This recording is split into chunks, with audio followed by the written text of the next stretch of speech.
Welcome back to the Maggot Rugby History Project, and today we are really happy to have a couple of legendary Bettersiders. Sheri Becken Shelly Hayler, welcome. Really good to talk to you. Thanks, Brownie. Glad to be here. So let's start this right off the bat. Betterside is an older club than the Maggots, right? 1976.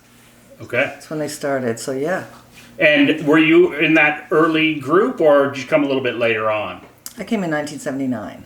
Okay, so but there were some of the original players still there then, Yep. correct? Okay. Yep, I played Who with were them. some of those people? Barb Slot, Barb Beck, Annie Getton. There's a bunch more. I don't remember the names. Sheri, do you remember some of those early players, and what year did you get here? I started in the spring of '81. Okay. And so there probably might have been some of those still Bettersiders from that time period. Barb Beck was in graduate school, so she was in and out. She was awfully busy. Laura Morse was the player who was not an original player, but who was taking the lead. Okay. And did you have a coach in those days, or was it kind of a self-coach deal? Logan. Oh, Logan. Oh, Logan okay. Saylor. All right. And had he had any coaching experience, or was that his first? I don't know. Okay. McClanahan. And yeah, he His did. first He name, also helped. Help? Rick. Rick was the coach when I first started. Oh, good. So when you were playing at that time, I imagine the same thing as with the Maggots. It must have been hard to get games because there couldn't have been that many women's teams around. Who do you remember were the teams that you had to play in those days? Well, it seemed like our team played Kalispell every other weekend, and they had 5 players. And part of that was that the Maggots went up there quite a bit, as did the university, and so that made a nice trip.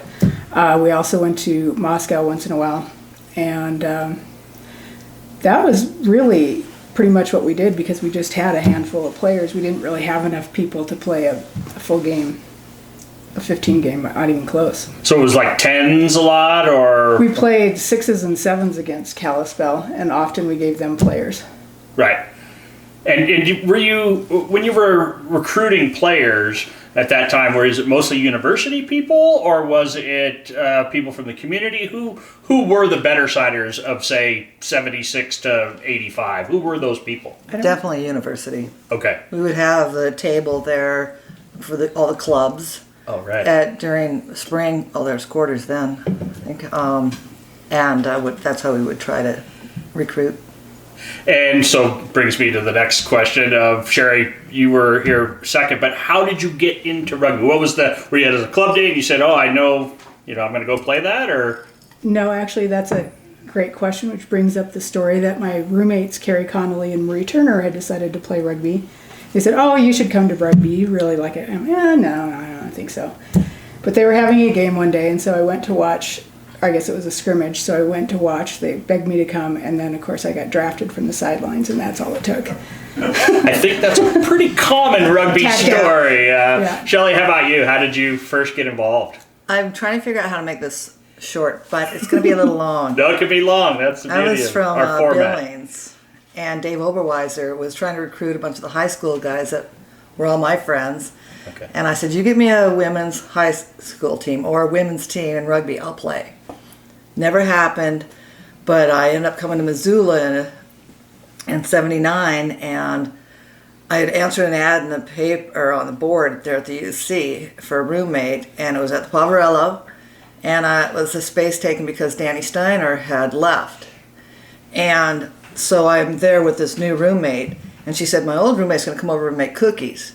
Okay, so she comes over, and we're getting done with making cookies, and she said, I got to go to rugby practice. And I said, oh, can I watch? Because I know all these guys who play, I'd like to learn. They said, yeah, you can watch in tennis shoes.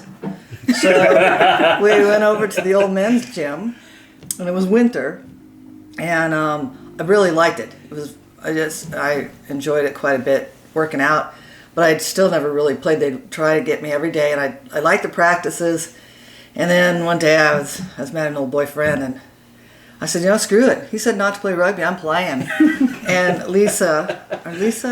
Jamie Gisa came by, and I was working at the food service, and she'd come by every day, every morning, come and play rugby.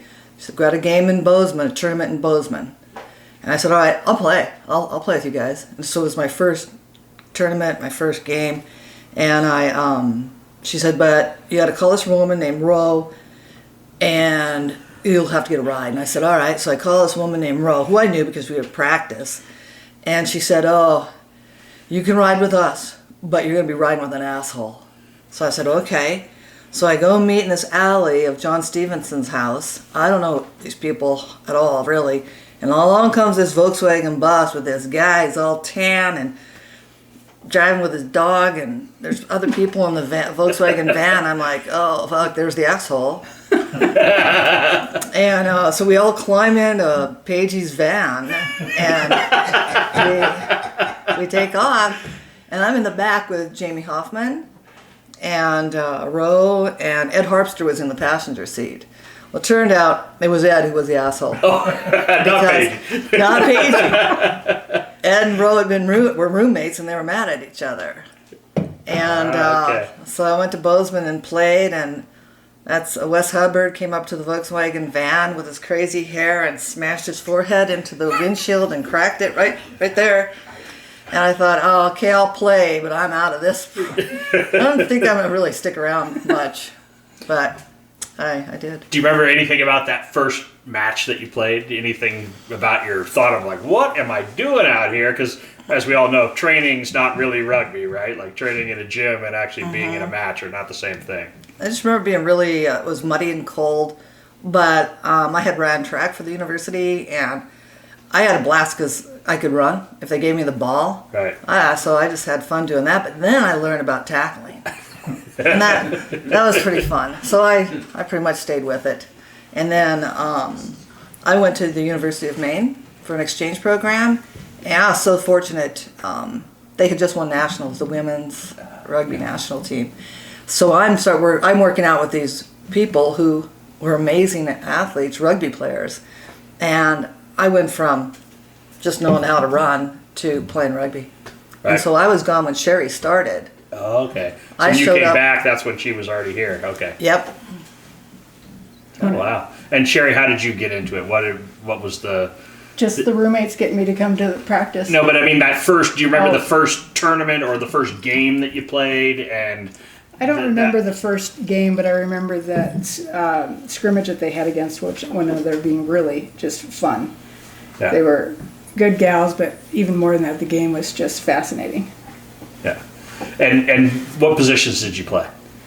Well, like most people, I started at wing and worked my way in, which isn't hard when you don't have a lot of players. Right. Shelly, what did you... I was trained back east to 8-man, break, and scrum half. But mostly when it really came down to it, I was break. And then when I came here, Bitey and Logan put me in the back. All right. Me So how... back. I guess when did the Betterside start, and women's rugby in general in Montana, when did it start that you were kind of playing a more regular schedule and playing 15s and that kind of thing? What was kind of that deciding line in those early years? Obviously tough to get a match and tough to play full 15s. Like 87 or 88 in there. What she said. I'll go with that. I think in the late 80s, because often we would go with 12, or we could get 15, but not always.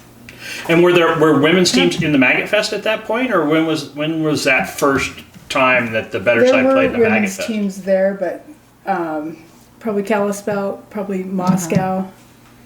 1979, we had a women's team. Okay, but I've only not the missed one Betterside, fest. or you did have It a was team the Betterside, okay. in 79. Definitely. All right. I always kind of wondered that of when that started to happen for the Betterside. And then I guess my question about the actual 15s, when did you first feel like you were part of the schedule and were kind of in Maggot Fest and playing on a regular basis that would make it easier to recruit people and say, hey, this is what we do, this is our schedule, that kind of thing? I don't know that recruiting was ever easy until late 80s. We started to really come together, and that's when like Liz Russa and Jeannie Kaplan Ezern and Meg and just a lot of that group joined. So that would have been that sort of, we talked a little bit before about the generations. Yeah. Yeah. So you were in that first generation of players, and then about the late 80s is when that second generation started to come through. But the Betterside obviously was not a university team, right? So, We were, or were you? We were a university-sanctioned club sport for years. Okay. So how did you get around the idea of people that were then not university players still continuing to play, or were they just didn't As no long oversight? as long as you had a certain number of people that were university members, they didn't keep too close of tabs at that point Okay. on what your full membership was. And what was the first? This was something I've asked a lot of the Maggot guys. What was the first sort of tour or away event or tournament where you felt like this is something that I'm going to be doing for a long time and this is really fun? Edmonton. Edmonton, okay. The Rugger Fest up there. Oh yeah. Yeah. We Yeah. went for 10, 12 years. We won. We won it one year. What year would you? We're most honored side. That's it. Our hat's over there, but I don't remember what the date is. Yeah, it's one of those things. I've been to the Edmonton Rugger Fest. It's a great tournament. Oh, so a lot of fun. And was that playing against mostly Canadian teams there, or were other teams like Idaho and? Oh no. No. All Canadian. And who were your big rivals when it came to the Betterside versus? So I assume Kalispell must have been one of them, right? But anybody else that kind of sticks in your mind? Seattle Rugby Club. Okay, were they the Mud Hens or? Well, the Mud Hens certainly, but even they became Seattle Rugby Club. But it was the Seabirds. Was it the Seabirds? Yeah, and then the Breakers. Yeah. Oh, they okay. Went from Seabirds to Breakers to Seattle Rugby Club. And about what years were that when you were playing them a lot? Do you remember kind of? Was that Mid-80s. late 80s? Mid to late 80s. Mid to late 80s? Yeah. It was definitely late 80s because that's when Sue was traveling with us, and we were a lot of traveling to Seattle and Portland, Oregon. Oh, okay. Yeah, no, that's Orsu. We were members and, of the Pacific Northwest for Reed quite a long time College. because that's how we could get games. So who were the Reed. teams that you played on a lot in those days? Moscow, when they had a team, Idaho. Corvallis. Oregon State, Played they were Oregon fun. State. Okay. They were sister team. Eugene, not so fun, but fun to play. Yeah. So when you started going to some of these tournaments and having rivalries and those things kind of develop, who were the key players for the Betterside in that era that you remember thinking like, okay, these if I had to make an all-star team of Bettersiders, who would they be? Marie Buzzard. We were pretty strong. We had Jeannie, you, me, Sue Hanneman. Liz Russo. Yeah, We had a pretty strong team for 6-8 years there. And then there was a changeover. We had a little bit later players like Kelsey Miller.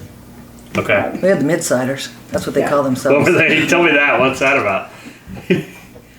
What are the Midsiders? You coached more than I did. It would be Actually, like during that time, Meg, Ragna, Okay. Kelsey Miller. I was not thinking of those. The Midsiders We were thinking are about the ones Kelly, we took down to. Kelly Wambacher. Oh, God, I got to picture them all. We took them down to Savannah Oh, yeah. and played, and Jersey that and I were team coaching was them. so good. And I was helping with the backs, and I said, "You are so good. You need to get out of this area, the Northwest. You can play Yeah. a nice level of rugby. You do." And so they found the tournament. We went down to Savannah for the St. Patty's Day. St. Patty's Day, Yeah. and did great. And then it's always fun, right, to test yourself out of your area because you get used to the same teams and who you can play. But all of a sudden you go to another place like that and everybody looks different. You've never seen them. You don't know, what kind of team this is. Do you remember anything about that Savannah tournament of teams that you thought, whoa, this is some serious rugby now? We played against New York City, and that's when Connie Bruckner, who was a Bettersider, had gone to New York to play. Oh, okay. And she was really good. In fact, I was pretty sure she was going to make the national team at some time or another, but she never did. But she played with New York City, and they were amazing. And we were playing them, and they were beating the shit out of us, literally. But it was fun to see another, Betterside choose their scrum half. And at halftime, she said, "Look, this is a small college team. what you need to do is teach them how to play rugby. We can smear them, but how fun is that? Yeah. And it totally changed because we were just, it was horrible. And they came out there and they started teaching us how to play. I mean, the team was good. That Betterside was really good. Yeah. We did. But we weren't a women's side at that point. Right. It was Still college. Yeah, still mostly college players and age range and experience level, I'm guessing. yeah. Right? Yeah. I do want to say one of my favorite things that turned out really was I was playing break and their forward was coming around and punching me in the head. So I was like, all right, what I'm going to do is I'm not that strong enough. So I grabbed up underneath her jersey and I said, you're coming down. And you're going to be the first one, and the rest of the scrum is coming on top of you. You hit me one more time. She never hit me again. I was very proud of that. So when do you feel like in your career that you felt like, I mean, we always still learn when we're playing rugby, but when did you feel like, I'm a rugby player, I know what's going on, I'm not afraid of anybody now, I've played enough years or matches or whatever. For some people it takes forever, some people it's a season. When did you feel that? I think rugby changes all the time. There's law changes and strategy changes, and the game, when I started it was a lot contended with the scrum, and it still does. But it's just a much faster game now. Yeah. And so I don't think I ever felt like I was 100% that way, because there was always something new or a different strategy. Right. Shelley? I'd say, well, I came back from Maine, I think it was in 83. Okay. And that's when that was my strongest, I'd say, and then I was able to build on that. I lucked out. Yeah, no, I mean, it sounds like one of those, you weren't going there to play rugby, obviously. You were doing an academic thing, I'm guessing, right? Yep, went to school, and then I wanted to play rugby for sure. Right. And then found out they had that city team. And there was there was all of us rookies from Portland, Maine, and we went up to Montreal to play in a sevens tournament. Oh, yeah. And we came up with one of the women who had been on the national team.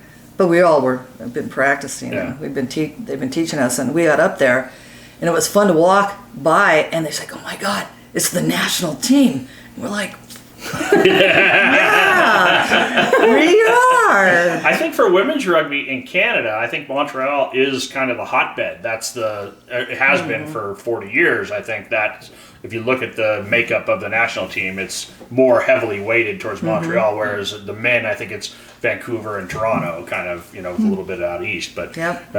It must have produced a lot of good players. It must have been fun to go up there. It was fun, and we won. Yeah. And it was all mostly because we were coached so heavily by this one person who had gone with us. But I remember the Montreal girls had their own bar. It was gorgeous. It was an old stone in the middle of Montreal. It was awesome. That's a great city. One of the things that I always think about rugby is that you bond differently by the nature of the travel and of the playing. The mix of those two things that really change rugby as opposed to just business or family travel, whatever it is. Is there a road trip that sticks in your mind that you felt like, hey, this is one that I'm going to be remembering forever, or not at all? Several, really. Yeah, tell me some about a that. nightmare trip was, well, it's a nightmare for Shelley's car too. So we had a game at OSU, and so I was in Otto's car. Okay. And it was Scotty Belknap was in there, and then two of the other female players for the Betterside. Shelley was in a van. I'll let her tell that story. And when our car got through Ritzville, and so I was the driver from Ritzville to the Columbia, and it was nasty. Yeah. We get across the river, and Otto is too tired to drive, and so I'm still driving, and I put Scotty here, and I said, "You have to stay awake." He goes, "I can't." I said, "Do you want to live?" I said, "I need somebody who's awake that will talk to me." Yeah. And we made it, and we ended up having a great time, and it rained the whole game, and really it was just three of us players, so I forget what we did to make up a team. Yeah. But that in itself, we were running and sliding in the mud and just, you had to celebrate and we had gone to the coast to actually see the ocean because you could. Right. And so Astoria or it was whatever kind of it is there, monumental trip from a pain factor, but not as painful as ours. You had a little different experience based on your transportation choice, right? Well, I was in my Volkswagen van, and I had Sue Hanneman with a broken collarbone. I had 2 Norwegians, and I can't remember who the other person was. And Sue couldn't drive. Nobody could help me, and we're in a horrendous snowstorm. And I had to keep stopping Volkswagen vans and getting out and clearing out the windshield, and nobody could help me. One of the Norwegians that was kind of sober says, I don't know how to drive. The other one's passed out. And I said, that does it. We're not going anywhere else. And I went into Ritzville, and we got to sleep in the church, and we came home. It was horrendous. Didn't even make it. No. It was way too dangerous. What time of year was that? They'd shut the highway down. We didn't make it. They closed the road right after we went through. I think that had to be March. Early March, maybe. Yeah, you never know about that, right? So tell me a better story trip of more fun, more Betterside or hijinks. I want to hear some of this stuff. So much fun. Well, we wrote Cum Drops on a road trip. Jeannie Kaplan, she thought of it, and that was a lot of fun. And by the time we got, it might have been Edmonton, we had this whole song that nobody had ever heard, and we wrote it. And people still sing it. No. I've just Edmonton heard trips it at Maggots this year, right? Edmonton trips were epic. Yeah. And what was the Edmonton women's team? I'm not The sure. Rockers are the ones that. So when we first started, the Rockers were really the ones there. But by the time we kind of stopped going up to Ruggerfest, pretty much every male club had a female counterpart. An associated team. Yeah. Okay. And they were with who were they with? The Rockers. I don't know. There's so many teams up there. I don't remember who they. I think there was paired with. I can't remember all the different. There's a lot of different But Edmonton we can men's tell teams. you that we would go around and find the most fun post party, and the clan was We were really our good at personality. Yep, the plan was great. Fit our personality just fine. Yeah, then you were fine right there. Yeah. So when you've had this kind of decade of playing, and then that's kind of when it started to change a little bit. Is that when you started coaching? I started coaching when Byron decided to retire. Okay. So what approximately when was that?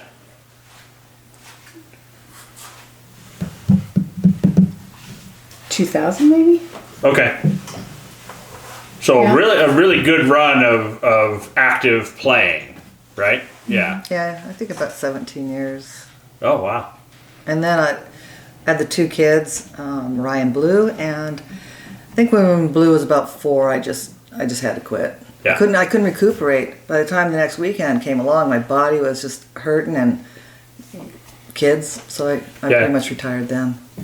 Yeah. So when you did finally retire, what was the genesis of the Far Side team, and when did that kind of come back for playing in old girl tournaments and Maggots and that kind of stuff? When did that come about? It was in 1996. I decided to start one. Oh, okay. And so I think Blue was 2 years old, and I put it all together. I did the 1976 to 1996, and said we'll call ourselves the Far Side. I tried to get a hold of Gary Larson and find out if he'd do a cartoon for us.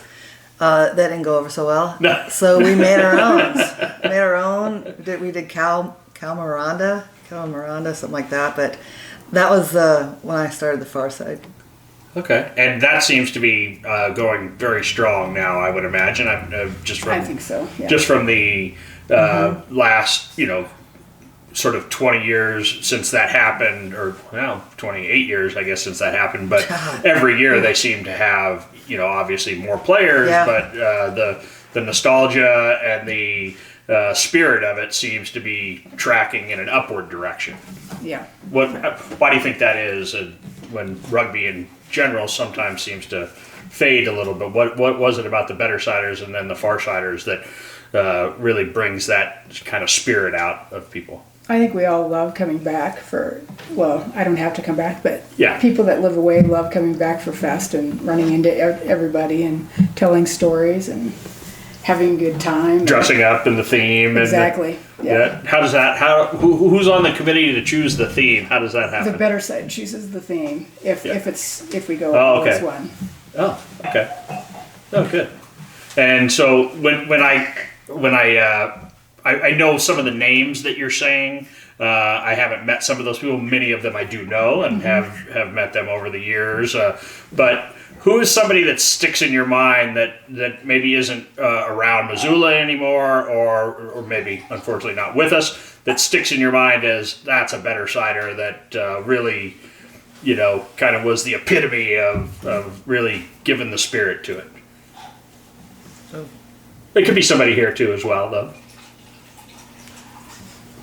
I honestly, There are so many, I don't know how you would choose. Tell us a few. It can be more than it's not a test. It's how just people that stick in your head. Shelley's one, Yeah. I think. I thought I was going to say Sheri. Well, yeah, no, I mean obviously you two because you're here. Let's say Barb Slot.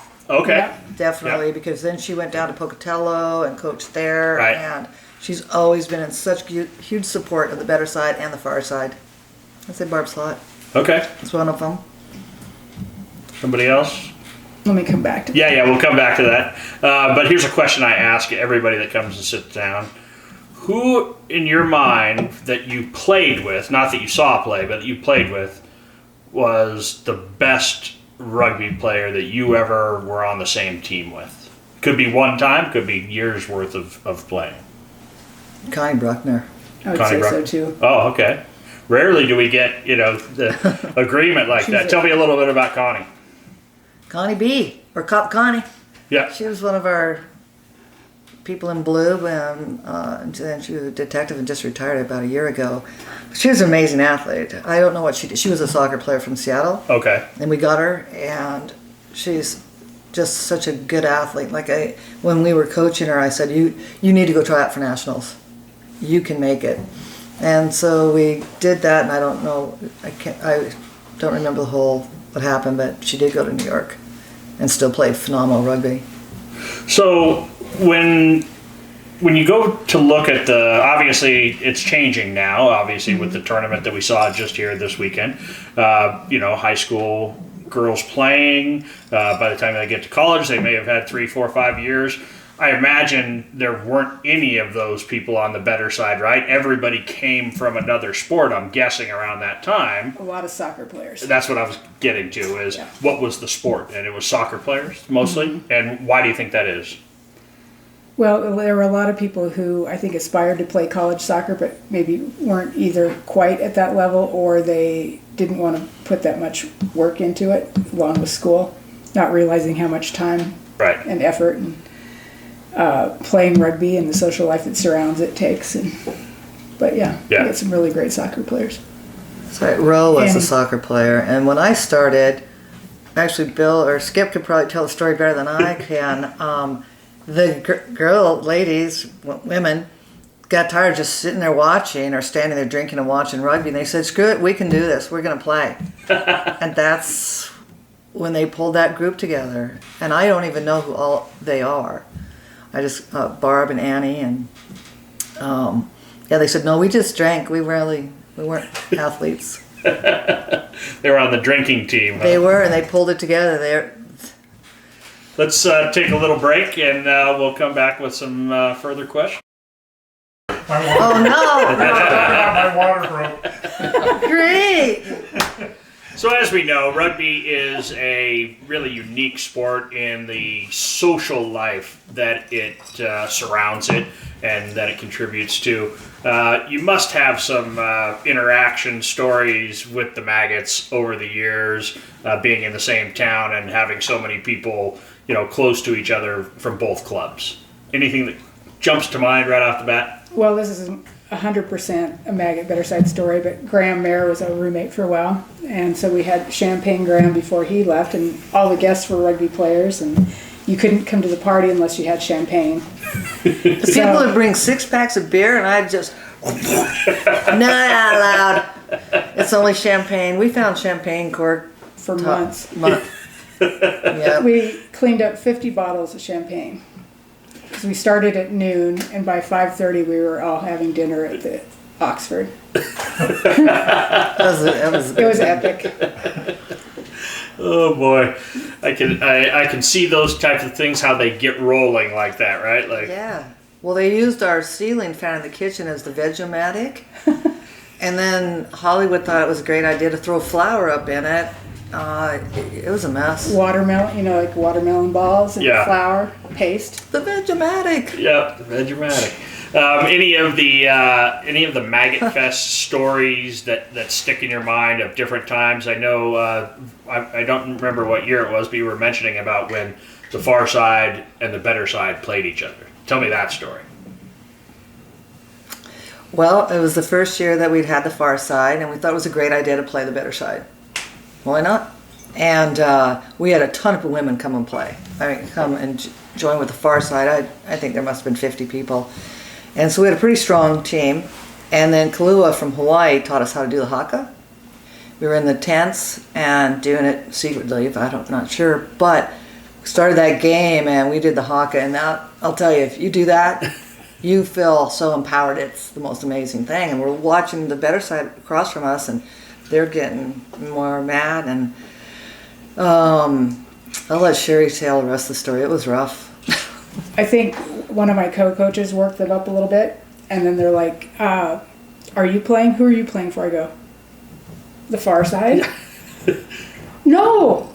I said, well, these are the women that I played with. Yeah. So, and I am not an active Better Side player, so I have to play Far Side, and it'll be all right. Oh, hell no. It was brutal. Yeah. And who ended up winning that match? Far Side. Why? Because I don't think we were running around too much because we were older and not in the best shape. Maybe the best shape that I've ever been in my life. But I just remember saying, "How are we doing this?" And I think we just stayed in our positions. We and still played. had good speed. Yeah. Well, Kaipo still took me out and smashed me, and I could not play the end of the game. Thank you, Kaipo. And who were some of the players that made it back for that first one? Was it a pretty wide range, or was it mostly from a certain sort of age I group? think it was a fairly wide range. It was a wide range, all 20 years. Okay. Mm-hmm. And who were the current Bettersiders that I would know from that time? Kaipo Okay. and Kelsey Miller, and I would guess Maggie Thur, maybe. I don't think Maggie, but Shannon Connolly. Yeah. So a good sort of representative time period, late 90s kind of. Very athletic. Yeah. Still. Yeah. Good side. So one of the things that is always in the rugby discussion is sort of the lifelong friendships and the just closeness that you feel with people that have been your teammates and also people that you've played against. Are there some of those people that I obviously it's different when people still live in Missoula, but are there people that live elsewhere that you find you see them once every couple of years and it's just like you turn off a switch and you're right back into it? Who are some of those people for the two of you? Certainly Kaipo, even though she lives a long ways away. Yeah. She, I think, probably lives the farthest away. We stay pretty close in contact. We use a messenger and texting. Oh, I think there must be at least 20 or some people on that in our group. The Middlesiders. The Middlesiders, right. But I remember this year for Fest, there was a lot of people that came and told me or called me and said, "I'm not coming, I'm done with watching games. I'm not partying like I do. In fact, I don't party at all." I'd hear all the stories. And then Fest came along and we had a great time. And I said, it's not about watching the games. It's not about seeing how hard you can party. We're past all that. Yeah, everybody's done I that. said, but the conversations I had and the friendships that you can't explain it all. It's just incredible. Yeah. And that's why we're a rugby family. Well, it breaks it down to none of those things are the important things. It's the bonding that you get with those players because of those things, not as a result of that, right? So, Absolutely. yeah. Yeah, that's I see that when I see the Bettersiders and the Farsiders, and I feel it because I know many of that next generation of Bettersiders that are now Farsiders. And, good evidence of that is, when we got together before the Betterside starts walking through the bars in costume, I think we had 40 people in costume, and a lot of those people are no longer actively playing. Right. Or, probably at least 15 of them no longer actively playing. The first time we did costumes, we won the Maggot Fest. Now, do you remember what year that was? 1983. And what was the costume? Penises. Maggot penises. Maggot fetuses? Nice. Yeah, like the shortest one, Ro, she was Wes Hubbard's penis. We all had our names. There were some with blue balls. There were some with no balls at all. Sang the penis song from Monty Python. Yeah. Oh, nice. Yeah, and that was the A nice first touch. year. We thought we'd be funny, and we thought we'll dress up on Friday night. Nobody else does. We're going to come Right. down. That's when we went down into Monk's Cave, and we dressed up in 50s outfits. But as we're getting dressed, there were some women on our team that were so beautiful, and I was like, holy shit, we don't look funny. We look freaking amazing.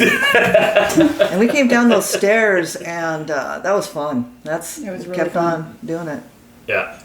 Are there people that you haven't seen in a while that you want to see come back that just for whatever reason they haven't come back recently? Who are some of those really kind of Bettersiders that have that almost sort of iconic status that just haven't been around for circumstantial reasons?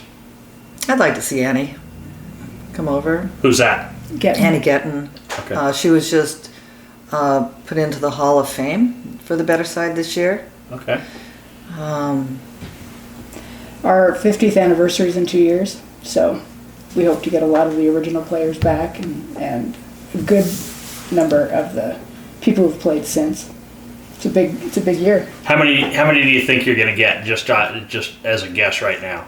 As somebody who will do a task and help the organizer, I would like to see 40, 50 people. That'd be come great. from- that I think would we be had awesome. at least that many the last I was time. going to say I think you'd probably get more for the Yeah. 50th. Just And is that 50? Does that correspond with the Maggot Fest 50? I think it does. It I does. think it's the same year. Yep. Yeah. Yeah. Yeah, that's That'll pretty make fun. that'll add to the allure, I think, right? Like come to the 50th of both, and are there Bettersiders that you think when they were playing for the Betterside they had to go somewhere else to where they could get a bigger level of competition, and then did that? Who are some of those people? And some of it might be circumstantial, but you mentioned Connie earlier. Definitely Connie, Liz Russa, Sue Hanneman. Sue Hanneman moved to Seattle and played for the Breakers, and Annie Getton did too. She went over Yeah. there and played scrum half. And but they were not Breakers, but now then but they were Chris Carell. She didn't even play rugby really here for the Betterside. Yeah. But she hung out with us, and then she went over and played in Seattle, and she did amazing. Huh. Went to Japan with the Breakers. That was pretty fun to watch. And what are the tours that stick in your head? I know you went to Savannah. You mentioned a lot to Edmonton, but were there other tours that the Bettersiders went on? I know there were a lot of Bettersiders on some of the Maggot tours, but I don't remember them playing any matches on the World Cup tours. no. And when we first went on a international tour, it was the '83. Okay. And I remember being in Wales, and we went to stand on the sideline like we always do. Yeah. Women don't stand on the sideline. Oh, why is that? You must sit in the stands. Oh, wow. It's just not done. Right.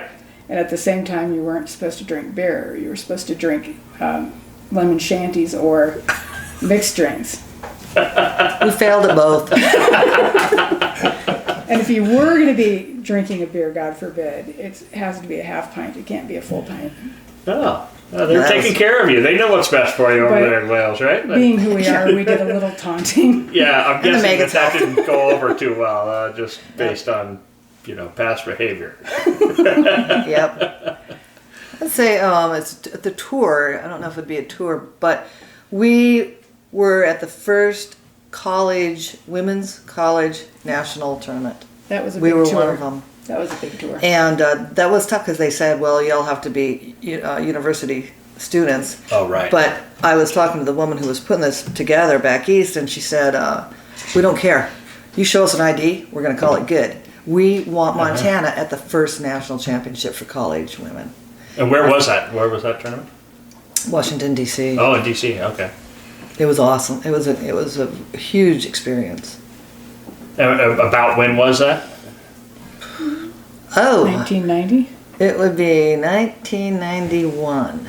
Oh, okay. Because I found out I was pregnant with Rye while I was over there playing and doing activities that I shouldn't have done. Like, now Good drugs. that brings up another point of the even further and more intimate interactions between maggots and Bettersiders. How many sort of couples and children and long term and short term? What do you think is the number of sort of marriages and long term things between maggots and Bettersiders that you could think of? there's a list on the maggot page. Yeah, that I think that was from Chad, right? From the '99 tour, maybe. Or Doc put that together. oh, Doc did. Okay. Yeah. Who are some that you remember? You were there at the beginning of that. Well, Bob Hayler. Well, yeah. I'm guessing that one. Jersey and Chad. Jersey and Chad, right? There's a lot. Liz and Gabe. Corey and Skid. Yeah. Meg and Dave. And Sorry if we've left you out. Yeah. There were No. lots of, shorter term. Well, yeah. No, I wasn't going in that direction. I mean, even like a year or two or 6 months or whatever. I was thinking more of the long term. The sort of ended up in a Marriage marriage with or families. children. We've been living together for 22 years. Wow. Yeah. That's impressive. Yep. So when we talk about the bonding, do you feel that there's sort of the maggot bonding with themselves and the Betterside bonding? What do you feel is different about that relationship? That not like it's a competition, but is there something different about it for women playing a sport? You mean how men bond versus how women bond? Right. But about rugby, specifically in the rugby context. I don't know that it's as different as anybody would think it would be, really. I agree. So it's very similar. I think so. I think so. Yeah. Okay. I mean, you still get in the car and you've got a long ways to drive. You're like, oh my God, that hit. Yeah. Awesome. Yeah. No, I imagine. And there was a time, right, where the Bettersiders rode a lot on the Maggot bus, and I think that's coming back now somewhat. Yeah. Was that was there resistance to that originally, or was it seen as a necessity of? One of my first trips, Andy and Will were the Maggot hosts to the Betterside guest riders, and they were told to make sure we had fun, and they did. We rode with the Maggot bus quite a bit, especially if we were going to Kalispell for the weekend or something, because it was just a lot easier. Yeah, colder but easier. There was one Bob Hayler was reffing. It was state tournament in Helena, and that is when Rory's father was the coach. Kevin. Yeah, and Bob Hayler and I lived out on the Blackfoot. And he had to get up at 4 o'clock or 5 in the morning. And I said, oh, no, not getting up that early. I got the baby. I think Rye was almost 2 years old. Yeah. So I said, so Otto worked with me, and they picked both Rye and I up on the highway, because we were right out of Bonner there. And so Rye, I put him on, and they go, number one. So he was hitchhiker number one that whole weekend. Nobody ever broke out of it, and I was number 2. And awesome. Rye loved it. He actually watched him pee in the thing, and that's what he wanted to do. So that was how he was diaper trained, pretty much. So On the proud bus. of him. Yeah. That's fantastic.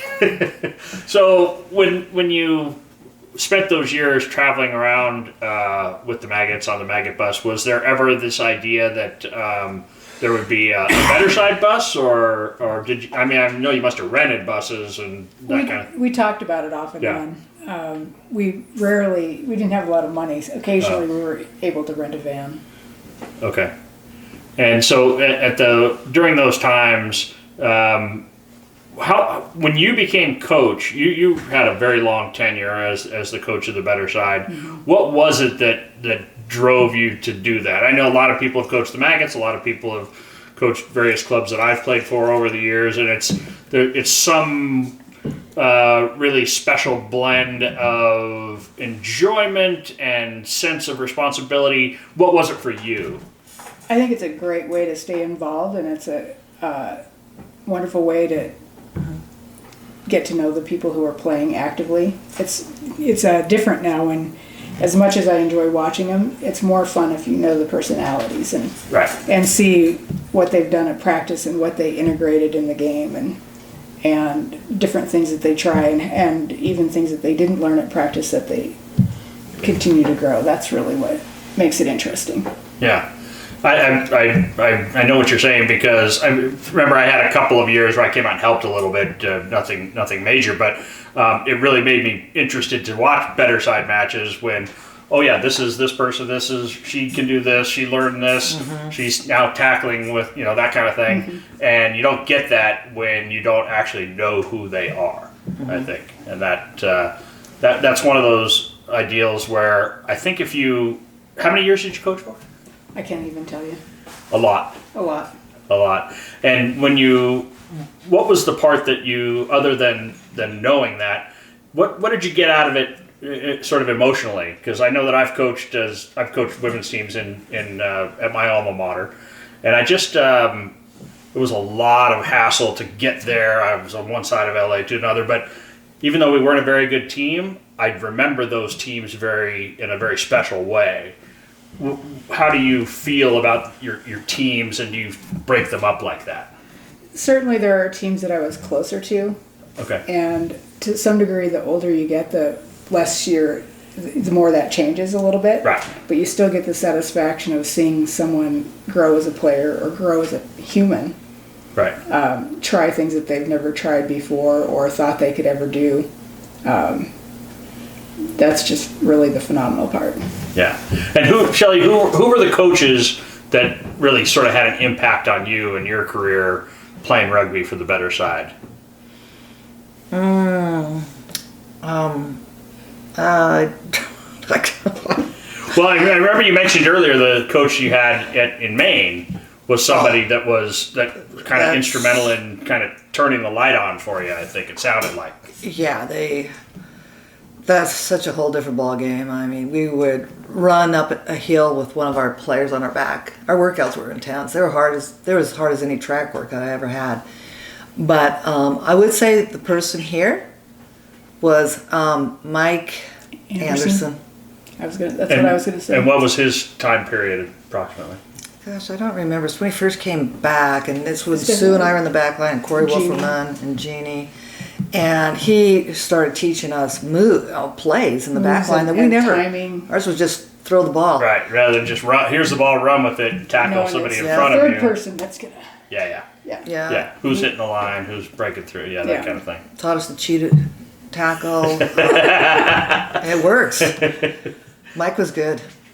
What do you think of that time period when you were playing together? If you could agree on what was your best team that you had, and what would sort of distinguish? I know it's hard sometimes because different people come and go, but there's usually for the Maggots or for other teams I've played for, you can kind of focus in on a certain time period and say, hey, and that was when we had these number of players or something like that.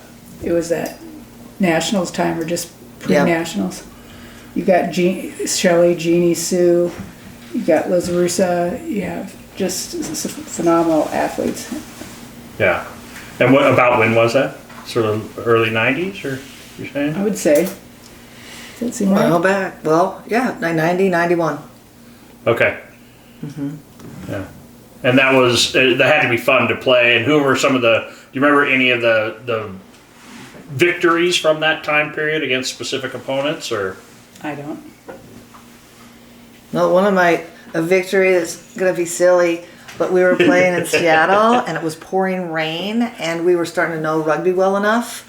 And I saw Sheri's face in the mud, and I knew she was going to drown, literally. So I stuck my hand underneath her and pushed up, forgot the whole about the game, and she... Was that at the naval base? Yeah. Oh my God, that was terrible.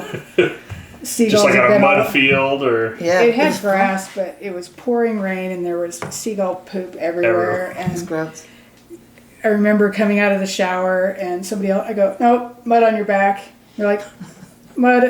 Here. You had to go back in, yeah. and you're like, you get We played good. We did all right on that game. And who was it that you're playing against? it? I would This is guess the Breakers. Yeah. Oh, Breakers. Seattle Rugby Club, who became Seattle Rugby Club. Do you ever run into former opponents ever in sort of real life and kind of think, oh, yeah, we played against each other? Not That as ever happened? much. Some of the Edmonton girls, I used to see them up at Flathead Lake in the summer. They'd come down with their team, Okay. and or I'd see them. I don't know why. We ran into they him in Las stuck- Vegas at 7. That's right. Joanne and Yeah, so Joanne, who I was thinking of. Joe Reinbold and her other friend. Have you been to many of the sevens as a group as Farsiders, or some other events, or going to anything coming up We here? did 3 sevens in Las Yeah, Vegas. we didn't go as Farsiders, but it was definitely Farside group, and yeah, Vegas Kat, Sevens Shelley, was and I, fun. Kelsey Miller, a handful of other people. And is how many people would you say, if you had to guess, are living in Missoula that are not current but former Bettersiders or Farsiders that are still here, even that maybe they don't participate all that much, but you see them out at Fest, or you see them maybe at an occasional Betterside match? Any idea of numbers? Just 20 to 30. Possibly. I just know Usually- that the core 10 or 15 are still my best They're friends. People Yeah. that you don't That's see who very often. I do a lot with. Like Maggie Thur and some of those gals. Yeah, it's because not the people that you see all the time. I'm Yeah. not talking about them. I'm talking about the other sort of Yeah. people that kind of There's come out. quite a few out there, Rory, and Aaron Parker. So as we get closer to the end of this, I like to ask, what do you feel that rugby gave you as to make you the person that you are now? Because you started at a young age, and you've done coaching, you've done playing for a long time. Why are you different because you played rugby than you would have been had you not? I think I'm more outgoing, more confident in certain situations. Between rugby and brothers, it did not, having male bosses sometimes bother women. Right. That didn't seem to be the case at Sun Mountain. I think you can attest. I think that there's so many situations that you find yourself in that you just don't get flummoxed all that easy. Yeah, it breeds that confidence and Yeah. that I mean, certainty in your own. Seeing a lot of Yeah. things that you're like, yeah, well. Shelley, same kind of thing. What? I really think a lot of it. I came from Billings Right. and was raised in a Mormon family and super conservative. I came here, and I can remember thinking, "Oh my God, I just learned how to be a better person and be nicer." People don't judge all the time. This rugby, all these people accept each other for who they are, and the confidence building and just the camaraderie, I think, really taught me to take people as who they are and not question it too much. That's great. Thank you both for spending the time with us. Really appreciate it. It's been awesome. Good job. Great. And when I retired, they said, "Can you take over the Glande," which is a national ski jumping event. And they don't jump with the free heel; they jump with regular Nordic Do they gear. jump with clothes on? Not all the time. There's some. Sometimes. Most of the time. Most of the time, yeah, they got some clothes. Well, the first year that I had to run it, it was a disaster because we had this fraternity. That's what the person before me brought in, this fraternity, his fraternity, and they were so drunk, they're supposed to be marking the jumps. As the jumper comes off, they mark it. And I said, screw that, I'm going to get women up here. I'm going to get the Betterside, and they'll do a hell of a lot better job. I'm going to pay them, and they're going to get plenty of beer, but they're not going to be stupid drunk because they'll be responsible. Can't say what's going to happen afterwards, but so During the jumping, it's going to be fun. yeah. So I think in 1990 is the first year I brought the Betterside on, and they are still marking for me at the Galande. And that helps me get to know all these women who I might not get to know. Right. They come and help me with a lot of fundraising, and that has been amazing connection there. And the Maggots, we get some Maggots up there to help. Gopher, have you helped before? Or you guys come up and just hang out with us. But that is excellent to have in my life. Cool. I like that. Good job.